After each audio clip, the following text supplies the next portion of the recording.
Looking back, I don't think I ever saw it coming. Karen and I had been together for over a decade, and while our marriage wasn't perfect, I thought it was solid enough. We had built a life together, a home, a family, a future. I worked hard to provide for her and our son, doing everything I could to make her happy.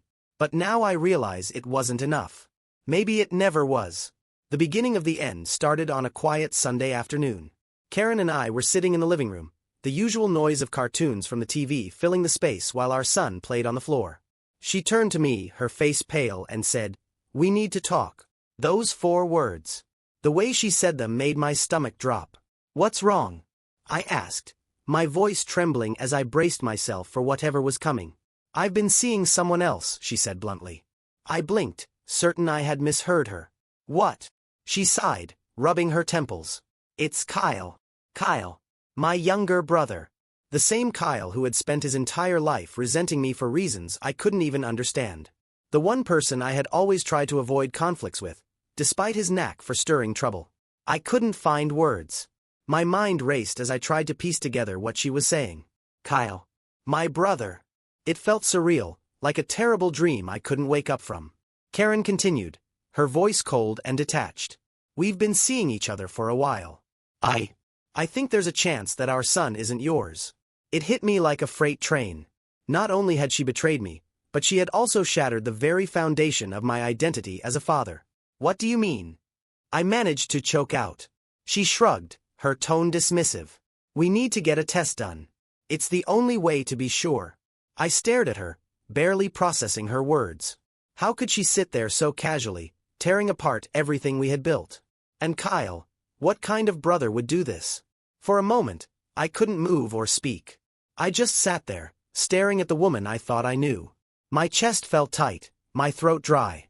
Finally, I stood up, my legs shaky beneath me. You're serious? You've been sleeping with my brother, and now you're telling me my son might not even be mine?" She didn't answer, just looked away.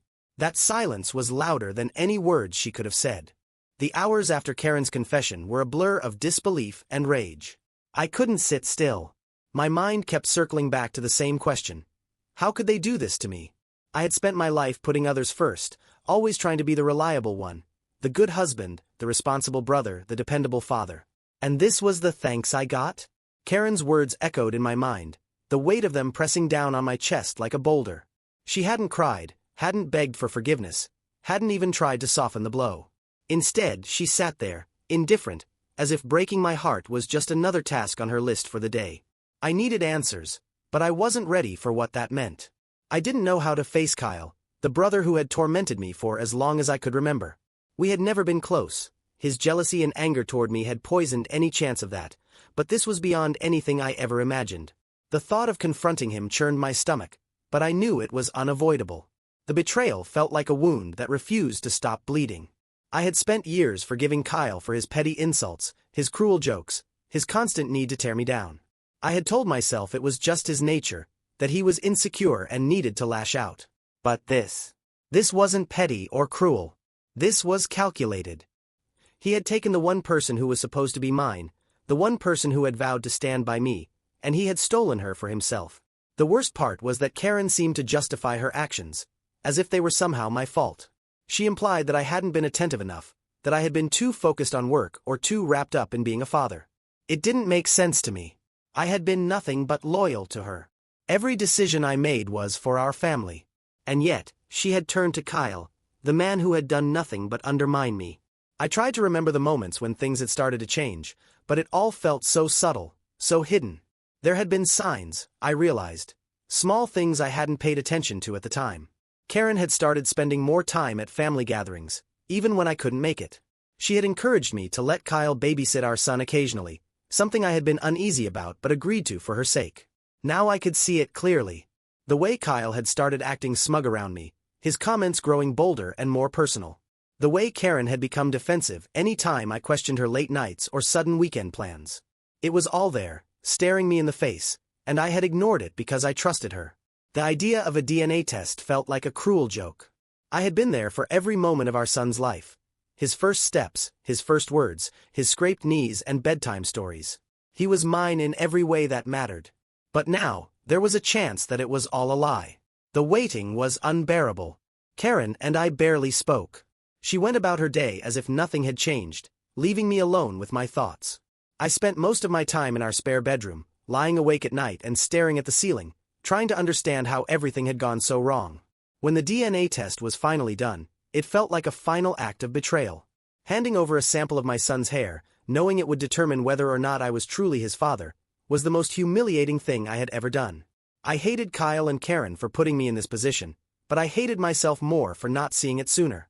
The results wouldn't come for a few weeks, but the damage was already done.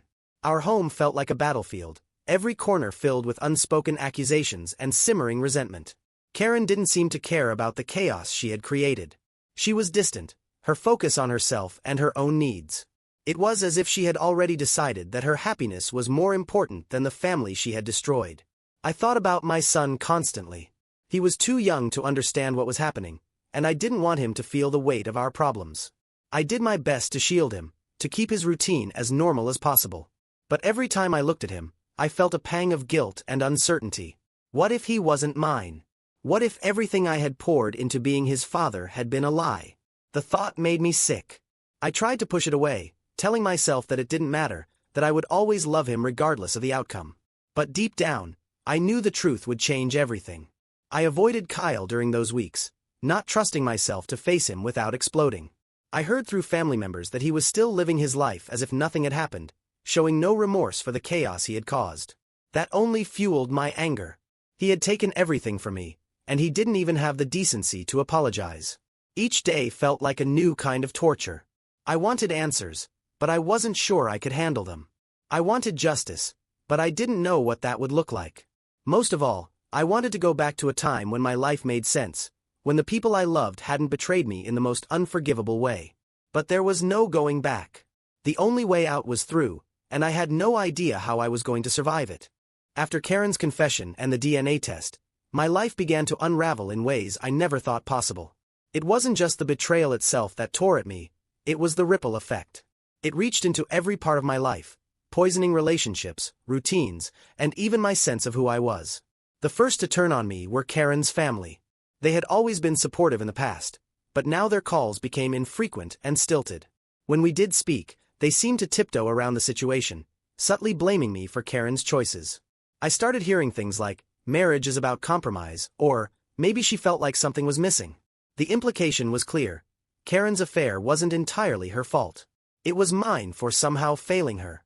It was a twisted kind of gaslighting that made me question everything I had done in our marriage. Was I really that bad of a husband? Had I been neglectful? I knew deep down that I wasn't perfect, but I also knew I didn't deserve this. My own family wasn't much better. My parents were horrified by Kyle's actions, but they avoided confronting him directly. Instead, they urged me to be the bigger person and focus on what's best for the family. It was as if they didn't understand the magnitude of what had happened. Kyle wasn't just a bad brother. He had betrayed me in the worst way possible, and yet they still wanted me to keep the peace. Friends were harder to pin down. Some reached out with sympathy, but there was always an undercurrent of discomfort in their voices, as if they didn't know how to talk to me anymore. Others distanced themselves altogether, unwilling to get caught in the mess. Karen, of course, had her own version of events. She painted me as controlling and emotionally unavailable, which only added to my growing sense of isolation. At work, I struggled to maintain my focus. Every task felt meaningless, every meeting an exhausting exercise in pretending I wasn't falling apart inside. My coworkers knew something was wrong. I could see it in their concerned glances and half-hearted attempts to cheer me up, but I wasn't ready to open up to anyone. The thought of admitting what had happened felt too humiliating. Even my relationship with my son began to change. He was still too young to understand the details, but kids are perceptive. He could sense the tension between Karen and me, and it made him clingier, more anxious.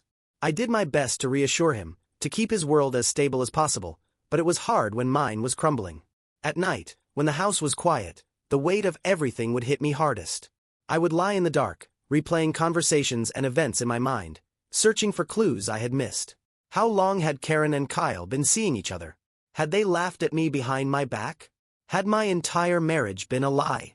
The questions consumed me, eating away at whatever sense of self I had left. I started drinking more than I should, hoping to numb the pain, but it only made things worse. The alcohol dulled the edges of my anger and sadness, but it didn't make them go away. If anything, it amplified them, turning every emotion into a raw, unrelenting ache. One night, I tried to confront Karen, not with words, but by showing her the depth of my pain. I placed our wedding photo on the kitchen counter and sat there, staring at it until she walked in. When she saw it, she didn't say anything. She just looked at me with that same cold detachment, as if I were a stranger. That was the moment I realized she wasn't going to fight for us. She wasn't going to try to fix what she had broken. She had made her choice, and it wasn't me. Kyle, on the other hand, remained a shadow in the background. I hadn't spoken to him since Karen's confession, but his presence loomed over everything. Family gatherings became impossible. I couldn't stomach the thought of being in the same room as him, pretending everything was normal. I heard through mutual acquaintances that he was still living his life as if nothing had happened, still charming his way through social circles and acting like the golden boy he had always been in my parents' eyes. It infuriated me. He had destroyed my marriage, potentially taken my son away from me, and yet he showed no remorse. The isolation became suffocating. I felt like I was carrying the weight of the world on my shoulders, and no one was willing to share the burden. Every time I tried to reach out, to my parents, to friends, to anyone, I was met with platitudes and empty reassurances. Time heals all wounds, they would say, as if that was supposed to fix anything. But time didn't heal. It only dragged on, stretching the pain out into something infinite and unbearable. I began to question who I was outside of this mess. My identity had been so tied to being a husband and a father, to building a life for my family. Now that life was gone, and I didn't know what was left. I felt like a ghost, wandering through the ruins of my own existence, searching for something to hold on to. The only thing that kept me going was the faint hope that the DNA test would bring some clarity. Part of me wanted the results to confirm that my son was mine, that I hadn't been entirely erased from the picture. But another part of me wasn't sure I could handle the truth, whatever it turned out to be. I was caught in limbo, suspended between the life I had known and the uncertain future that awaited me. The betrayal had shattered everything, and I had no idea how to begin putting the pieces back together. All I knew was that I couldn't stay in this place forever. Something had to change. The day the results came was one I'll never forget, though I wish I could erase it from my memory. The envelope felt heavier than it should have, like it carried the weight of my entire world inside. My hands shook as I opened it, unfolding the paper with painstaking slowness. I told myself I was ready, but nothing could have prepared me for the answer staring back at me. The child I had loved, raised, and protected wasn't mine. Kyle was the biological father. I sat there, numb, as the reality sank in. Every milestone, every tender moment I'd shared with my son, now felt tainted. I knew it shouldn't. He was still the same boy I'd tucked in every night, the same boy who ran into my arms when he was scared. But knowing he wasn't mine by blood made it impossible to think of him the same way.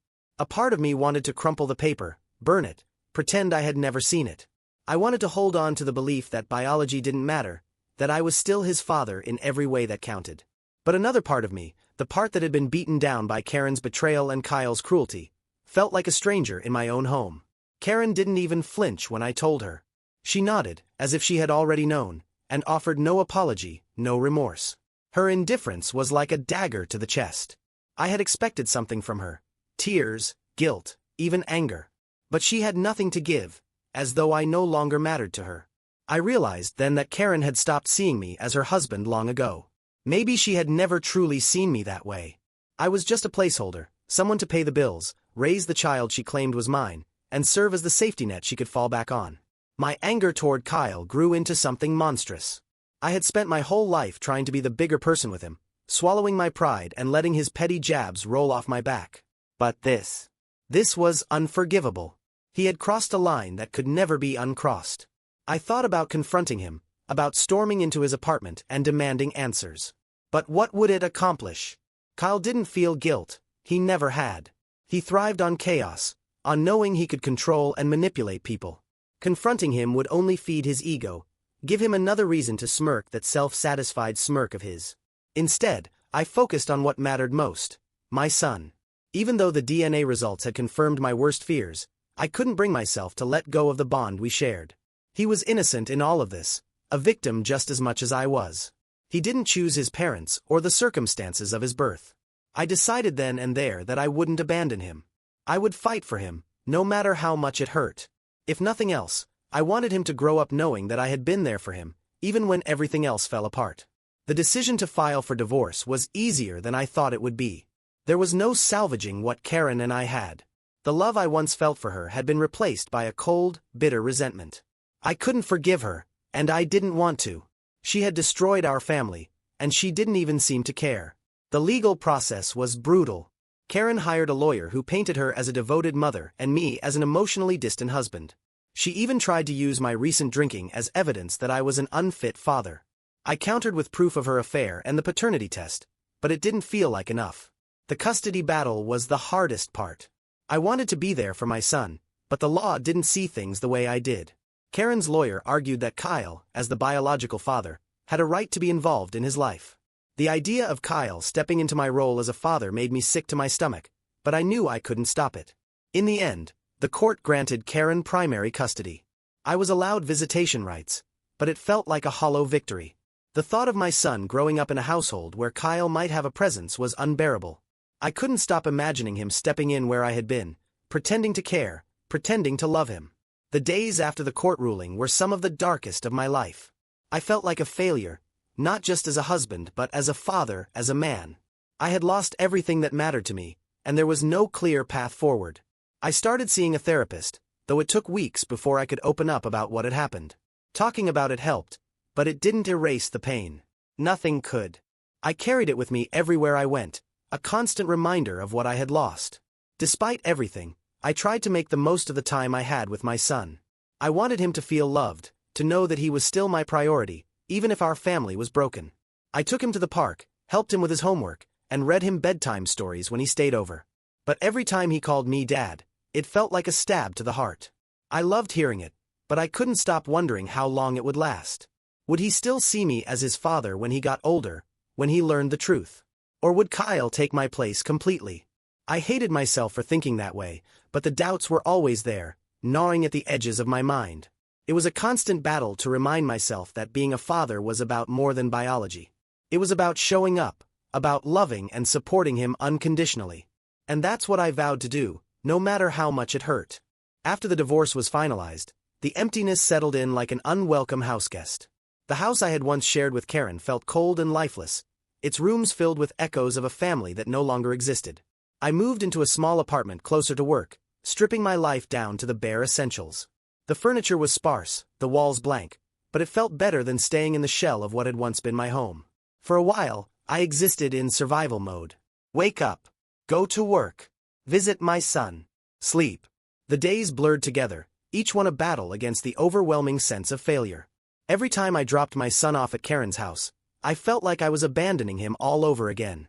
Seeing him run to her, knowing Kyle might be somewhere in the background, was a reminder of everything I had lost. Karen, predictably, moved on quickly. She flaunted her new life as if it were a badge of honor, and Kyle became a more visible part of it. At first, I avoided anything that might give me a glimpse into her world. But the rumors and whispers from mutual acquaintances made their way to me anyway. They said she seemed happy, that she and Kyle were a good match. I tried not to let it bother me, but it was impossible not to feel the sting. Work became both my escape and my lifeline. Throwing myself into tasks helped drown out the noise in my head, even if only temporarily. It was at work that I met Missy, though at first, I didn't think much of her. She was a colleague from another department. Bright, quick-witted, and perpetually cheerful. I envied how effortlessly she seemed to navigate life. Missy had a way of disarming people, of drawing them out of their shells. She started stopping by my office to chat, usually under the guise of needing help with a report or a project. At first, I kept her at arm's length, too wrapped up in my own misery to consider forming any new connections. But she was persistent in a kind, unobtrusive way. Slowly, her visits became something I looked forward to. It started with small things, a joke that made me laugh despite myself, a coffee she brought me on a particularly grueling day. She never pried into my personal life, but she had a way of making me feel seen, like I wasn't just a man going through the motions. As weeks turned into months, I found myself opening up to her in ways I hadn't expected. I didn't tell her everything, but I shared enough for her to understand that I was struggling. She listened without judgment, offering quiet support instead of the hollow platitudes I had grown used to hearing. Missy reminded me what it felt like to be treated with kindness, to be valued for who I was instead of what I could provide. It was a stark contrast to how Karen had made me feel in the final years of our marriage. Like I was never enough, no matter how hard I tried. Meanwhile, I worked on repairing my relationship with my daughters, who had been caught in the crossfire of Karen's manipulations. They were old enough to sense the tension but too young to fully understand it. I realized I hadn't been as present for them as I should have been, too consumed by my own pain to see theirs. Reconnecting with them was slow, deliberate work. I started small, helping with their homework, attending their school events, and spending one-on-one time with each of them. I wanted them to know they still had a father who loved them, who was willing to put in the effort to make things right. There were moments when the guilt threatened to overwhelm me, but I reminded myself that this was my chance to rebuild, to be better. My daughters deserved that, and so did I. Karen made it difficult, of course. She thrived on control, using the kids as pawns whenever it suited her. There were days when I questioned whether I could keep fighting, whether it was worth the constant uphill battle. But then I would see the way my daughters' faces lit up when they were with me, and I knew I couldn't give up. Missy became a steady presence in my life during that time, though we kept things strictly platonic at first. I wasn't ready for anything more, and she seemed to understand that without me needing to say it. Instead, she became a friend, someone I could lean on when everything else felt too heavy to bear. As my relationship with Missy grew, I noticed a shift in myself. The bitterness that had consumed me for so long began to fade, replaced by a cautious optimism. I started to see glimpses of a future I hadn't thought possible, a future where I wasn't defined by Karen's betrayal or Kyle's cruelty. One day, Missy invited me to join her for a volunteer event at a local shelter. It was the first time in months that I had done something purely for the sake of it, without any ulterior motive or expectation. Seeing the gratitude on the faces of the people we helped reminded me that there was still good in the world, even if it had been hard for me to see. That night, as I sat in my apartment, I realized how much Missy had come to mean to me. She had been a light in the darkness, a reminder that I wasn't alone. For the first time in what felt like forever, I felt hopeful. Starting over wasn't easy. It was messy and painful and full of moments where I wanted to give up. But with each small step forward, I began to see that there was still a life worth living, a future worth fighting for. Missy had shown me that, and I was finally ready to embrace it. It wasn't love at first sight with Missy. Far from it. When she first started showing up at my office, I saw her as a distraction, a fleeting moment of light in an otherwise gray world. But slowly, she became more than that. She had a way of making everything feel manageable, even when I was drowning in my own pain. She didn't fix things, she couldn't, but she gave me the space to start fixing them myself. Months passed, and our friendship deepened into something I hadn't dared hope for: trust. After Karen's betrayal, I never thought I'd let anyone get that close to me again. But Missy had a quiet persistence that wore down my walls without me even noticing. She never pushed me, never demanded more than I could give. Instead, she met me where I was, offering companionship without expectation. She made me laugh, reminded me of who I was before everything fell apart. For the first time in years, I felt like more than just a man defined by his failures. The shift from friendship to something more happened gradually, almost imperceptibly. It wasn't some grand romantic moment or a sweeping declaration of feelings. It was a series of small, quiet gestures. The way she'd bring me lunch when she knew I was too busy to eat, the way she'd listen without judgment when I talked about my son, or the way she'd make space for me to sit beside her at staff meetings, as if her presence alone could keep me grounded. One evening, after a particularly difficult day at work, she invited me to join her for a walk. It was a cool, crisp evening, the kind that made you feel like maybe the world wasn't such a bad place after all.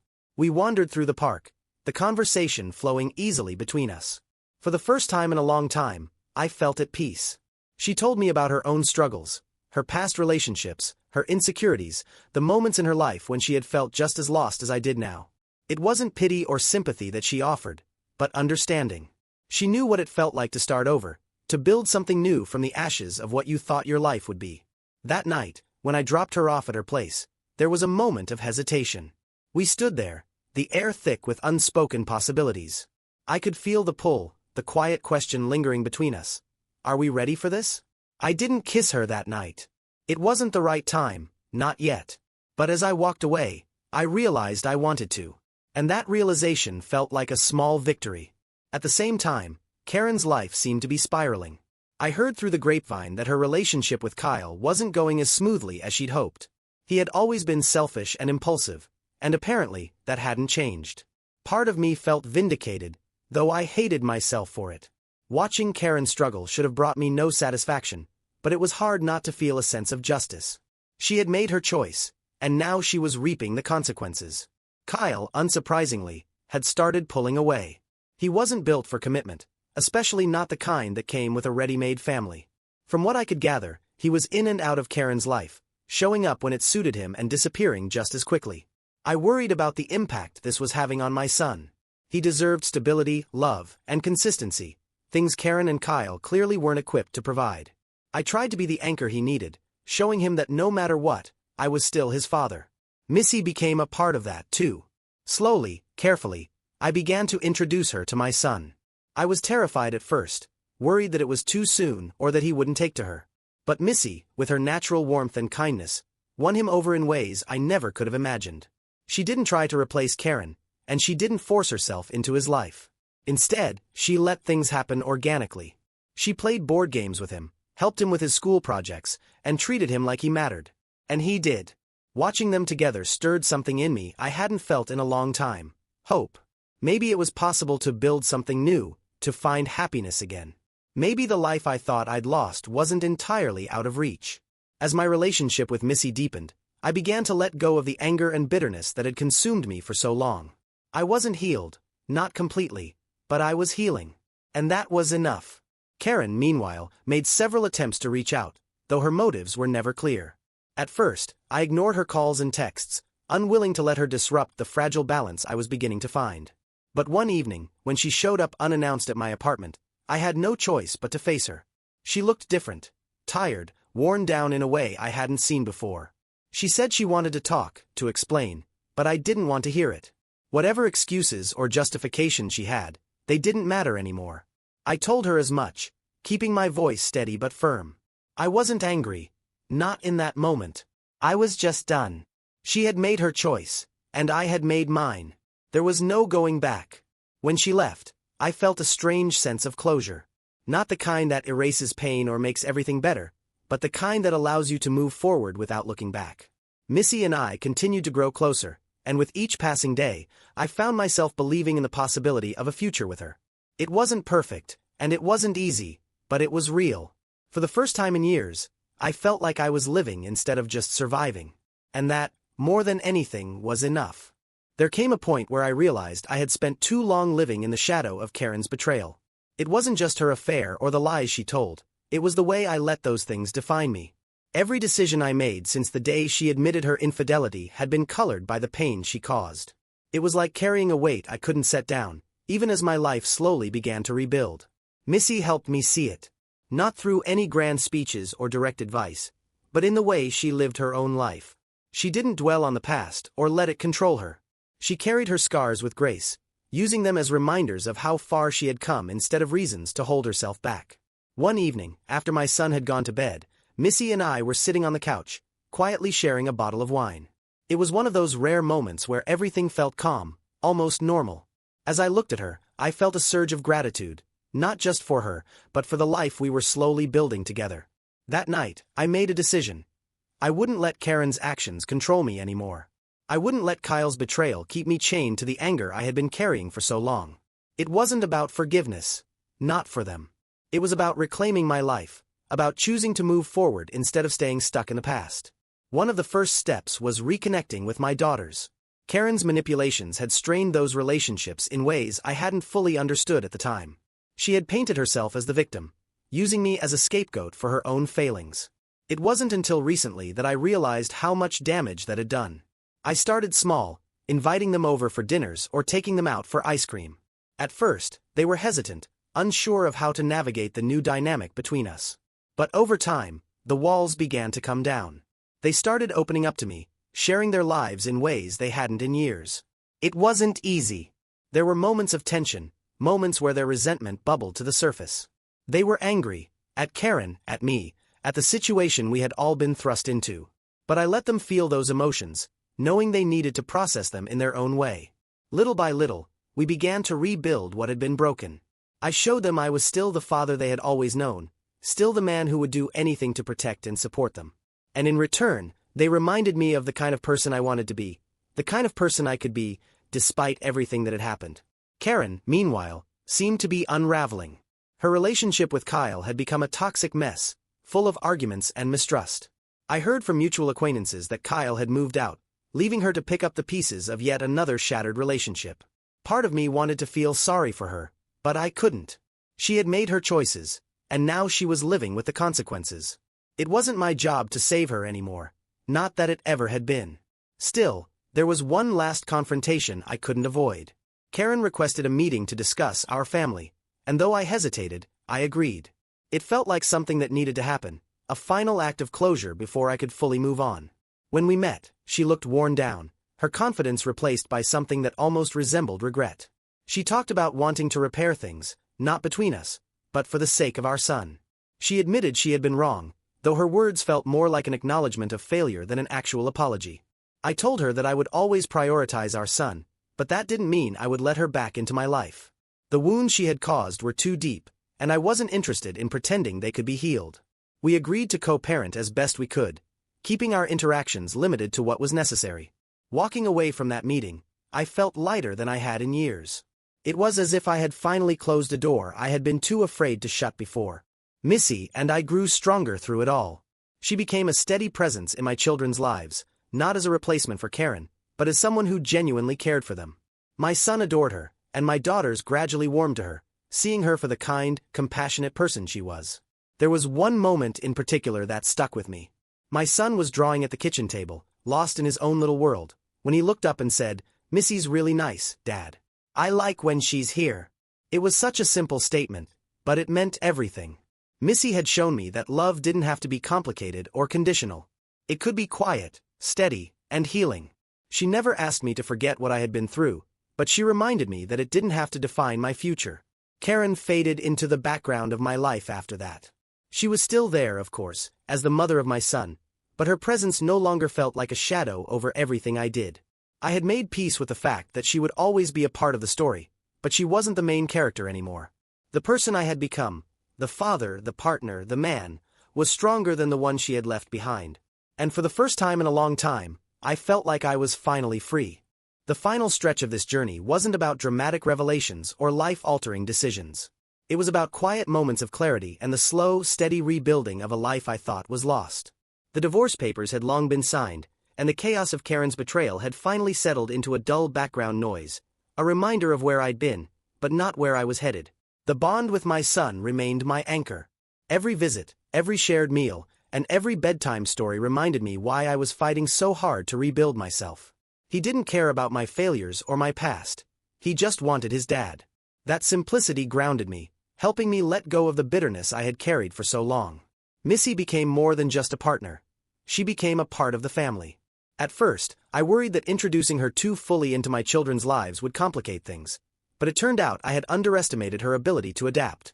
She treated them with a gentle respect, never overstepping, always listening, and always making them feel valued. There were challenges, of course. My daughters, still wary from Karen's influence, tested the waters with Missy, occasionally throwing out veiled comments to gauge her reactions. But Missy never faltered. She met every challenge with grace and kindness, and eventually, the walls began to come down. One evening, we were all sitting around the dinner table. Me, Missy, my daughters, and my son. It wasn't a special occasion, just an ordinary night. But as I looked around, I realized how much had changed. The laughter, the easy conversation, the sense of connection. It was everything I thought I had lost forever. Karen, by then, had faded into the periphery. Her relationship with Kyle had officially ended, and from what little I heard, she was struggling to find her footing. She tried sporadically to stir up drama, passive-aggressive comments during custody exchanges, vague accusations sent through mutual friends, but her power over me was gone. The turning point came when I stopped reacting to her. The more she pushed, the more I maintained a calm, detached front. I focused on my son, on my daughters, on Missy, and on the life we were creating together. Slowly, Karen's attempts at control diminished, and she became little more than a distant figure in my life. Missy and I began to talk about the future, though cautiously. I had learned the hard way that rushing into anything could lead to disaster, and she respected that. We talked about what we wanted, not just for ourselves, but for the family we were building. It wasn't long before those conversations turned into action. One Saturday morning, as we sat on the couch drinking coffee, I asked her to move in. It wasn't a grand gesture or a carefully planned proposal. It was quiet and simple, just like everything else about our relationship. She smiled, nodded, and said yes.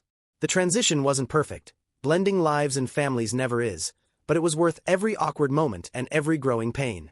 Missy brought a warmth to our home that had been missing for years, a lightness that reminded me why I had fought so hard to get here. I found myself reflecting often on the man I had been before Karen's betrayal. He had been hopeful, naive, and eager to please. I didn't hate that version of myself, but I no longer mourned his loss. The man I had become was stronger, more self-assured, and unafraid to demand better for himself and his family. One day, while walking through the park with my son, he turned to me and asked, "Are you happy, Dad?" It stopped me in my tracks. For so long, happiness had felt like an abstract concept, something just out of reach. But in that moment, standing there with him, I realized I was. "Yes, buddy," I told him, ruffling his hair. "I really am." The wounds from Karen's betrayal would always be there, faint scars on the fabric of my life. But they no longer defined me. They were just part of the story. A chapter one had closed so I could start writing the next one. With Missy by my side, my children thriving, and a future that finally felt bright, I knew one thing for certain. I had survived. More than that, I had lived, and I was ready to keep living. The best part was knowing I wouldn't be doing it alone.